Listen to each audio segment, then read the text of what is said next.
Hello friends, आपल्या सर्वांची आवडती मालिका पाठ राखीन या मालिकेच्या आजच्या गुरुवार 18 जूनच्या एपिसोडमध्ये एकानंतर एक धमाकेदार ट्विस्ट आले आहेत. मग नेमकं घडलंय तरी काय? तर फ्रेंड्स, भाग्याच्या साखरपुड्याचा दिवस उजाडला आणि भाग्याचा साखरपुडा व्हायचा असेल तर रोहन आणि भाग्यासाठी साखरपुड्याच्या अंगठ्या आणि रोहनसाठी गळ्यातील सोन्याची चेन करावी लागेल. वैद्यभुवांकडे पैसे नव्हते आणि प्राजक्ताचे पैसे ते घेणार नाही. त्यामुळे प्राजक्ताने आपल्याकडे असलेले 5 लाख रुपये कौस्तुभला दिले. कौस्तुभने बिट्टूला दिले. बिट्टूने हे पैसे डबल केले आणि मग कौस्तुभ सोन्याची चेन, सोन्याची अंगठी सगळं काही घेऊन घरी पोहोचलाय. त्यामुळे कौस्तुभचा उदो उदो होतोय. भाऊ असावा तर कौस्तुभसारखा असं सगळे बोलताय. पण कौस्तुभ मात्र प्राजक्ताचे आभार मानतोय. मग हे सगळं नेमकं घडलं तरी कसं हे जाणून घेण्यासाठी हा व्हिडिओ शेवटपर्यंत नक्की पहा. फ्रेंड्स, आजच्या एपिसोडच्या सुरुवातीलाच प्राजक्ता आणि भाग्या रूममध्ये असतात. भाग्या नेकलेस ट्राय करून पाहते आणि प्राजक्ताला विचारते, प्राजक्ता, नेकलेस पहा बरं, हा चांगला वाटतोय की हा चांगला वाटतोय? असं ती 2 नेकलेस ट्राय करून दाखवते. प्राजक्ता म्हणते, दोन्ही नेकलेस चांगले दिसत आहे, तुला कोणता छान वाटतोय? तर भाग्या सांगते, मला हा जास्त चांगला वाटतोय. प्राजक्ता म्हणते, ठीक आहे, तू हा नेकलेस घाल. भाग्या ही प्राजक्ताला म्हणते, प्राजक्ता, आता या घरात माझे खूप कमी दिवस बाकी राहिले आहेत. उद्या साखरपुडा आहे, मग काही दिवसांनी लग्न आहे आणि जोपर्यंत माझं लग्न होत नाही तोपर्यंत तू माझ्याबरोबर माझ्या सावलीसारखी मला हवी आहे. एकही क्षण माझ्यापासून दूर जायचं नाही. हे ऐकून प्राजक्ताला खूप वाईट वाटतं. भाग्या विचारते, राशील ना माझ्याबरोबर? प्राजक्ता हो म्हणते, पण नजर चोरते. कारण प्राजक्ताला आठवतं की तिला काय सांगितलं गेलंय की तू भाग्यापासून जास्तीत जास्त दूर राहायचं. भाग्या ही प्राजक्ताला म्हणते, प्राजक्ता, मला ना खरंच खूप टेन्शन आलंय. कारण अचानक लग्न जमलं, मग उद्या साखरपुडा होतोय, काही दिवसात लग्न होतंय, मी हे घर सोडून जाणार, तुझ्यापासून मला दूर जावं लागेल. आणि त्यात रोहन आणि त्याच्या कुटुंबाने खूप साऱ्या डिमांड केल्या आहेत. त्यांना गळ्यातील सोन्याची चेन द्यायची आहे, इतकं सगळं सामान द्यायचं आहे. हे सगळं कसं होणार? एवढं आपण सगळं करू शकू का? पैशांची व्यवस्था कशी होणार? प्राजक्ताला आठवतं की तिने चारूला बोलताना ऐकलंय की प्राजक्ता हिच्याकडे पैसे असताना सुद्धा ती भाग्याच्या लग्नासाठी 1 रुपया देत नाहीये. शेवटी आपलं ते आपलं आणि परक ते परक, हे तुम्ही आता लक्षात ठेवा. हे सगळं आठवून प्राजक्ताला खूप वाईट वाटतं. आणि इकडे आजी ही चारूला हेच सांगत असते की जेवढं शक्य होईल तेवढं त्या प्राजक्ताला भाग्यापासून दूर ठेव. उद्याच्या साखरपुड्याच्या कार्यक्रमात ती अवदसा मला नकोय, नाहीतर काही पण घातपात होऊ शकतो. चारू म्हणते, अगं आई, तू का टेन्शन घेतीये? प्राजक्ताने मला वचन दिलंय, ती भाग्याच्या लग्नाच्या कोणत्याही कार्यक्रमात असणार नाही. काल पाहिलं नाहीस का? ती काल घरात होती, पण ती त्या लोकांच्या समोर आली नाही. त्यामुळे ती यापुढे येणार नाही. तू टेन्शन घेऊ नको. तिने मला वचन दिलंय आणि ती वचन नक्की पूर्ण करेल. काल पाहिलं ना काय झालं? आजी चिडून म्हणते, अगं कालचं सोड, कालचं झालं गेलं, पण आजचा दिवस खूप महत्त्वाचा आहे आणि उद्या साखरपुडा आहे. कोणत्याही परिस्थितीत ती अवदसा रोहन आणि त्याच्या फॅमिलीसमोर यायला नको. चारू म्हणते, आई तू काळजी करू नको, असं काहीच होणार नाही. तसंही मी तिला उद्या ट्युशनला जायला सांगितलंय, ती साखरपुड्याला असणार नाही. तृप्ती हे सगळं ऐकते आणि तिला समजतं, अच्छा तर हा प्लॅन आहे. भाग्या आणि रोहनच्या साखरपुड्यात किंवा लग्नामध्ये प्राजक्ता यांना नकोय, कारण प्राजक्ता जास्त सुंदर आहे. रोहनने तर तिला पाहिलं तर त्याचा विचार बदलू शकतो आणि जर यांना अशी भीती वाटत असेल तर मग प्राजक्ता ही रोहन समोर तर यायलाच हवी आणि मी तिला त्यांच्यासमोर आणणार. आता पहा मी काय करते, असा विचार करून तृप्ती खूप खुश होते. आणि इकडे बिचारा कौस्तुभ खूप टेन्शनमध्ये असतो. त्याला आठवतं की आपल्याला बाबांनी पैसे मागितले होते. भाग्यासाठी तू काही मदत करू शकशील का, असं विचारलं होतं. पण आपल्याकडे तर पैसे नाही आहे. आपण बाबांची आणि भाग्याची कशी मदत करणार, याचंच कौस्तुभला टेन्शन आलेलं असतं. आणि त्याच वेळेस त्याला बिट्टू आठवतो. बिट्टूने त्याला सांगितलं होतं, ए भाई, असे छोटे छोटे गेम नाही खेळायचे, मोठे मोठे गेम खेळायचे. 5 लाख लावायचे, डायरेक्ट 10 लाख रुपये होणार. हे सगळं त्याला आठवतं. पण बिट्टूकडे देण्यासाठी आपल्याकडे पैसे नाही आहे. पैसे आणायचे कोठून? काय करायचं हाच प्रश्न कौस्तुभला पडलेला असतो. कौस्तुभला खूप टेन्शन येतं आणि त्याच वेळेस प्राजक्ता तेथे येते आणि म्हणते, दादा हे घे. असं म्हणून प्राजक्ता चक्क कौस्तुभला तिचे 5 लाख रुपये देते. कौस्तुभ विचारतो, प्राजक्ता हे काय आहे? तर प्राजक्ता सांगते, दादा आपल्या इथे भाग्याचं लग्न आहे आणि लग्नात पैशांची गरज असतेच. हे पैसे तू बाबांना दे, पण बाबांना असं सांग की हे पैसे तुझे आहेत, तू आणले आहेत, नाहीतर बाबा हे पैसे कधीच नाही घेणार. कौस्तुभ म्हणतो, अगं पण प्राजक्ता हे पैसे तुझे आहेत ना, मग तू दे त्यांना, मी का देऊ? तर प्राजक्ता ही कौस्तुभला समजावून सांगते, तुला माहिती आहे दादा, मामा हे पैसे कधीच नाही घेणार, कारण हे पैसे माझे आहेत. पण जर तू हे पैसे त्यांना दिले तर नक्कीच ते हे पैसे घेतील. कौस्तुभला हे पटतं. तसंही कौस्तुभला पैशांची गरज असतेच बिट्टूला देण्यासाठी. त्यामुळे कौस्तुभ प्राजक्ताकडून हे पैसे घेऊन टाकतो. प्राजक्ता कौस्तुभला पैसे देऊन तिच्या रूममध्ये येते, तर भाग्या ही चेहऱ्याला मास्क लावून बसलेली असते. प्राजक्ता म्हणते, भाग्या किती छान दिसतोय तुझा चेहरा, एकदम छान छान ग्लो आलाय. पण त्याच वेळेस प्राजक्ताला आठवतं की चारू मला काय म्हणाली की मला वचन दे, तू भाग्याच्या कोणत्याही कार्यक्रमात असणार नाहीस, तू त्या मुलाकडील लोकांसमोर येणार नाही. भाग्या विचारते, उद्या तू असशील ना माझ्याबरोबर दिवसभर, मला तू प्रत्येक क्षणाला हवी आहे. तर प्राजक्ता म्हणते, आता मी तुला कशाला हवी आहे? आता तर तुझं रोहन जिजूंबरोबर लग्न होणार, मग तू मला विसरणार. तर भाग्या म्हणते, नाही, माझं रोहनशी लग्न झालं ना तरी आधी तू आणि मग रोहन. प्राजक्ता म्हणते, बघ बरं. भाग्या म्हणते, हो असंच होईल. आणि इकडे आलोकच्या रूममध्ये, आउट हाऊसमध्ये आलोक झोपलेला असतो आणि त्याच वेळेस प्रीती तेथे येते. प्रीतीला आलोकचा माउथ ऑर्गन चोरायचा असतो. माउथ ऑर्गन चोरूनच आपल्याला या जनावराला पिसाळून देता येईल असा विचार करून ती आउट हाऊसमध्ये येते. आलोक शांत झोपी गेलेला असतो आणि प्रीती ही हळूहळू हळूहळू पुढे येत असते आणि माउथ ऑर्गन शोधण्याचा प्रयत्न करते. पण आलोकला जाग येऊ नये त्यामुळे रूममध्ये अंधार असतो आणि प्रीती हळूहळू हळूहळू पुढे येत असते. आलोक झोपी गेलेला असतो. आज कोणत्याही परिस्थितीत हा माउथ ऑर्गन चोरायचा असं तिने ठरवलेलं असतं. तिला आजूबाजूला कोठेच माउथ ऑर्गन दिसत नाही, पण तेवढ्यात तिची नजर आलोकच्या उशीखाली जाते आणि त्याने उशीखालीच हा माउथ ऑर्गन ठेवलेला असतो. आता हा माउथ ऑर्गन सहज चोरता येईल असा विचार करून प्रीती खूप खुश होते. आणि इकडे भाग्या प्राजक्ताला म्हणते, प्राजू उद्या दिवसभर तू मला माझ्या बरोबरच पाहिजे, 1 मिनिटही माझ्यापासून दूर नाही जायचं. पण प्राजक्ताला मात्र टेन्शन आलेलं असतं. प्राजक्ता मनात विचार करते, सॉरी भाग्या, पण उद्या मी तुझ्या इतक्या महत्त्वाच्या दिवशी तुझ्याबरोबर नाही राहू शकत. उद्या मी तुझ्या साखरपुड्याला नसणार आहे. पण भाग्याला हे सांगण्याची प्राजक्ताची हिंमत नसते आणि तेवढ्यात चारू तेथे येते. चारूच्या हातामध्ये प्राजक्ताची ओढणी असते. चारू तिला ही ओढणी दाखवते आणि जाब विचारते, प्राजक्ता ही ओढणी कशी फाटली? प्राजक्ताला आठवतं की काल सूर्यवंशींच्या घरी जेव्हा आलोकच्या हाताला लागलं होतं तेव्हा तिनेच आलोकच्या बोटाला ही पट्टी बांधली होती आणि ओढणी फाडली होती. प्राजक्ताला काही सांगताच येत नाही, पण चारू तिच्यावर आधीच चिडली आहे, कारण प्राजक्ताकडे पैसे आहेत तरी भाग्याच्या लग्नासाठी ती मदत करत नाही आहे. त्यामुळे चारू चिडून म्हणते, ही ओढणी कशी फाटली? एक काय आधीच घरात कमी खर्च नाही आहे की तू अजून ही ओढणी फाडून ठेवली, फालतूचा खर्च करून ठेवलाय. भाग्या म्हणते, अगं पण आई. तर चारू चिडून म्हणते, भाग्या बिलकुल बोलायचं नाही. भाग्या म्हणते, आई पण तू एवढी का चिडतीये? एक साधी ओढणी तर फाडली आहे, दुसरं काय झालंय? पण चारू प्राजक्तावर खूप चिडलेली असते. प्राजक्ताला डोळे दाखवते आणि तेथून निघून जाते. त्यामुळे भाग्याला वाईट वाटतं. भाग्या विचारते, आई असं का करतीये? एक साधी ओढणी तर फाटली आहे, त्यात एवढं काय चिडायचं? पण प्राजक्ता ही आलोकचा विचार करत असते. काल तो माणूस कोण होता ज्याच्या बोटाला लागलं होतं आणि त्याच्यासाठी मी ही ओढणी फाडली? कोण असेल तो माणूस? हाच विचार प्राजक्ता करत असते.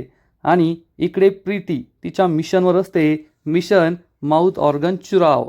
आणि ती हळूहळू आलोकच्या जवळ येते. आलोक अजूनही झोपलेला असतो आणि मग थोड्याच वेळात प्रीती ही तिच्या उशाखालून गुपचूप हा माउथ ऑर्गन चोरते आणि हा माउथ ऑर्गन चोरून आपल्या रूममध्ये जात असते. आणि इकडे भाग्या ही प्राजक्ताला मिठी मारते आणि विचारते, बोला मॅडम, ओढणी कशी फाटली? प्राजक्ता काहीच सांगत नाही, ती टेन्शनमध्ये असते. भाग्या म्हणते, ओढणी सूर्यवंशींच्या घरी फाटली आहे ना, ते सिनेमा दाखवतं तसं झालं का? आलोक सूर्यवंशींच्या घड्याळामध्ये ती तुझी ओढणी अडकली आणि मग एकदम रोमॅन्टिक सीन झाला, ओढणी फाटली असेल, हो की नाही? प्राजक्ता म्हणते, गप ग, असं काही झालेलं नाहीये. तर भाग्य म्हणते, एक काम करशील का? तू माझ्या साखरपुड्यासाठी आलोक सूर्यवंशीला बोलवशील का? एकदम बन्नो की सहेली स्टाईल, मस्त डोके डान्स करा. हे ऐकून प्राजक्ता म्हणते, गप्प बस, काही पण बोलतेस.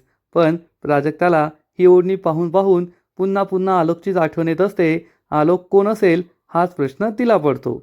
आणि इकडे प्रीती ही रूममधून बाहेर पडणार तेवढ्यात आलोक झोपेतून जागा होतो आणि चोर चोर म्हणून प्रीतीच्या अंगावर एक चादर टाकतो, प्रीतीला पकडतो आणि म्हणतो, तुला काय वाटलं तू माझ्या रूममधून चोरी करून पळशील आणि मी तुला जाऊ देईल? आता मी तुला सोडणार नाहीये. आता घरातील सगळ्यांना बोलवतो आणि मग तुझा खरा चेहरा सगळ्यांना दाखवतो. पण तेवढ्यात श्रेयस तेथे येतो. श्रेयसने एक रुमाल आणलेला असतो आणि या रुमालाला गुंगीचं औषध असतो. तो या आलोकच्या चेहऱ्याला, नाकाला हे गुंगीचा रुमाल लावतो आणि क्षणात आलोक बेशुद्ध पडतो. प्रीती थोडक्यात वाचते आणि श्रेयस आलोकला बेडवर झोपवतो. प्रीती खूप घाबरलेली असते आणि श्रेयस तिच्यावर खूप चिडतो आणि म्हणतो, तुला मी सांगितलं होतं जे काही करायचंय ते मला विश्वासातून घेऊन कर. आज जर मी आलो नसतो ना, तर या जनावराने तुला सोडलं नसतं आणि आज तुला खरा चेहरा सगळ्यांसमोर आला असता. मग मोठ्या आईने जे काही केलं असतं ना, त्यातून मी सुद्धा तुला वाचू शकलो नसतो. प्रीती म्हणते, अरे पण आपण दोघांनीच हे ठरवलं होतं ना. श्रेयस चिडून म्हणतो, गप्प बस, आपण दोघांनी हे ठरवलं नव्हतं, तू अतिशहाणपणा केलाय आणि यानंतर असा मूर्खपणा करू नकोस, नाहीतर आज तू कायमची फसली असती, एवढं लक्षात ठेव. आणि इकडे कौस्तुभ प्राजक्ताने दिलेले पैसे घेऊन बिट्टूला भेटायला येतो. बिट्टू विचारतो, काय कौस्तुभ शेठ, आणले की नाही पैसे? कौस्तुभ सांगतो, आणले ना. कौस्तुभ सगळ्यात आधी 1,00,000 रुपये देतो. बिट्टू विचारतो, एवढेच? कौस्तुभ म्हणतो, आहेत ना अजून. आणि कौस्तुभ त्याला 5,00,000 रुपये देऊन टाकतो. बिट्टू खूप खुश होतो आणि म्हणतो, अरे वा कौस्तुभ शेठ, आता पैशांचा पाऊस पडणार, आता तुम्ही खूप श्रीमंत होणार, फक्त पैसाच पैसा. कौस्तुभ विचारतो, पण बिट्टू या 5,00,000चे 10,00,000 रुपये होतील ना? बिट्टू खूप चिडतो आणि हे पैसे कौस्तुभला परत देऊन म्हणतो, तुझा जर माझ्यावर विश्वास नाहीये ना, तर मला सुद्धा हा पैसा नकोय आणि मी तेथून चाललोय. असं म्हणून बिट्टू जाऊ लागतो. कौस्तुभ त्याला थांबवतो आणि म्हणतो, सॉरी बाई सॉरी, आई शपथ, पुन्हा असं विचारणार नाही. बिट्टू म्हणतो, फक्त आई शपथ घेतली ना कौस्तुभ शेठ, म्हणून पैसे घेतोय. अहो आपल्यावर विश्वास ठेवा, आपण तुमच्या पैशाचे डबल करणार, तुम्ही टेन्शन घेऊ नका. हे ऐकून कौस्तुभ खुश होतो. आणि इकडे तृप्ती ही श्रेयसला आपला पुढचा प्लॅन सांगते. उद्या या जनावराला मी घरात कसा धिंगाणा करायला लावते ना, ते तू पाहतच राहा. श्रेयस विचारतो, म्हणजे नेमकं तू काय करायला सांगणार आहे? तृप्ती खाली पडलेला हा माउथ ऑर्गन उचलते आणि श्रेयसला सांगते, उद्या घरात प्राजक्ता ट्युशनसाठी येईल आणि मग मी असं काहीतरी करेल ज्यामुळे हा माउथ ऑर्गन त्या प्राजक्ताच्या हाती जाईल आणि आलोकला हे दिसणार की प्राजक्तानेच त्याचा माउथ ऑर्गन घेतलाय. मग ते जनावर पिसळणार आणि प्राजक्ताच्या अंगावर धावून जाणार. ती बिचारी प्राजक्ता घाबरून पळून जाईल आणि मोठ्या आईने जो प्लॅन बनवलाय ना, तो पूर्णपणे फ्लॉप होईल. हे ऐकून श्रेयससुद्धा खुश होतो. प्रीतीने आपला घाणेरडा प्लॅन बनवलेला असतो. इकडे बिट्टू कौस्तुभकडे असलेल्या 5,00,000पैकी फक्त 1,00,000 रुपये घेतो आणि म्हणतो, कौस्तुभ शेठ, आता मला फक्त 1,00,000 रुपये द्या. उद्या मी तुमच्या 1,00,000चे 2,00,000 रुपये करतो आणि मग या 2चे 4, 4चे 8, 8चे 16. आता तुम्ही पैशात लोणार, तुम्ही टेन्शन घेऊच नका. बहिणीचं लग्न तुम्ही येथे नाही, मुंबईमध्ये, राजस्थानला त्या पॅलेसमध्ये करणार. हे ऐकून कौस्तुभ खूप खुश होतो. बिट्टू त्याला मोठी मोठी स्वप्न दाखवतो. ही मोठ्या लोकांची स्कीम आहे. श्रीमंत लोक आणखीन श्रीमंत कशी होतात? त्यांना अशा स्कीम भेटतात, 2चे 4, 4चे 8, 8चे 16 आणि असे पुढं वाढत वाढत जातात. कौस्तुभ शेठ, आता तुम्ही फक्त मला पैसे द्यायचे आणि घरी आरामात पैसा उडवायचा, बाकीचं टेन्शन घ्यायचं नाही. येतो मी उद्या 2,00,000 रुपये घेऊन तुमचे. असं म्हणून बिट्टू तेथून निघून जातो. कौस्तुभला खरंच श्रीमंत होण्याची स्वप्न पडतात आणि आता आपले पैसे डबल होणार म्हणून तो खूप खुश असतो. इकडे प्रीतीने आपला संपूर्ण प्लॅन श्रेयसला सांगितलेला असतो आणि ती श्रेयसला म्हणते, आता आपल्याला कोणत्याही परिस्थितीत हा सगळा बिझनेस मिळवायचा आहे, नाहीतर हे सगळं या आलोकच्या नावावरच आहे. श्रेयस सांगतो, सगळी आमच्या आजोबांची कृपा, आजोबांनी हे सगळं मोठ्या आई आणि आलोकच्या नावावर केलं आहे, म्हणून या जनावराला सांभाळावं लागतं आहे. आता चल, आपल्याला हे सगळं आवरून ठेवावं लागेल. असं म्हणून श्रेयस आणि प्रीती सगळं आवरून ठेवतात आणि रूममधून हा माउथ ऑर्गन घेऊन पळून जातात. बिचारा आलोक हा बेशुद्धच असतो. आणि मग दुसरा दिवस उजाडतो. आजचा दिवस म्हणजे भाग्याच्या साखरपुड्याचा दिवस आणि वैद्यबुवांच्या घरी साखरपुड्याची लगबग सुरू असते. पण वैद्यबुवा खूप टेन्शनमध्ये एरझऱ्या मारत असतात. प्राजक्ता भाग्याच्या हातावर मेहंदी काढत असते, नेल पेंट लावत असते आणि आजी ही भाग्याला म्हणते, काय भाग्या, आज कुणास तरी साखरपुडा आहे. आता या घरात तुझे दिवस भरलेत, थोडेच दिवस मग तू तुझ्या नवऱ्याच्या घरी जाणार. तर भाग्या म्हणते, आजी मी लग्न केलं आहे म्हणजे मी या घरापासून दुरावली जाईल असं होत नाही, हे घर माझंच असणार आहे. तर आजी म्हणते, पाहूया ना, लग्नाच्या आधी सगळ्या मुली असंच म्हणतात, पण लग्न झाल्यावर नवरा आणि नवऱ्याचं घरच त्यांचं असतं, त्या काही आपल्या माहेराची आठवण काढत नाही. हे ऐकून चारूसुद्धा हसू लागते.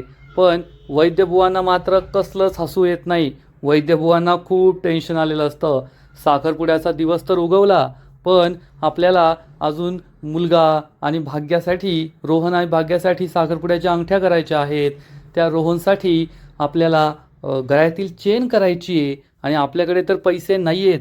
पैशांची व्यवस्था कशी होणार, कोण पैसे देणार, हाच प्रश्न वैद्यबुवांना पडलेला असतो. आणि तृप्ती तेथे येते. वैद्यबुवा विचारतात, तृप्ती, कौस्तुभ कोठे गेलाय, तुला काही माहिती आहे का? तृप्ती सांगते, नाही बाबा, तो सकाळीच घराबाहेर पडलाय, पण कोठे गेलाय काही सांगून गेला नाहीये. वैद्यबुवांना आणखीनच टेन्शन येतं आणि भाग्या प्राजक्ता यांच्या गप्पा सुरू असतात. भाग्या म्हणते, मला खूप टेन्शन आलंय, सगळं नीट पार पडायला पाहिजे. प्राजक्ता म्हणते, नक्कीच नीट पार पडणार. तर तृप्ती म्हणते, पाहूया होतंय की नाही सगळं नीट.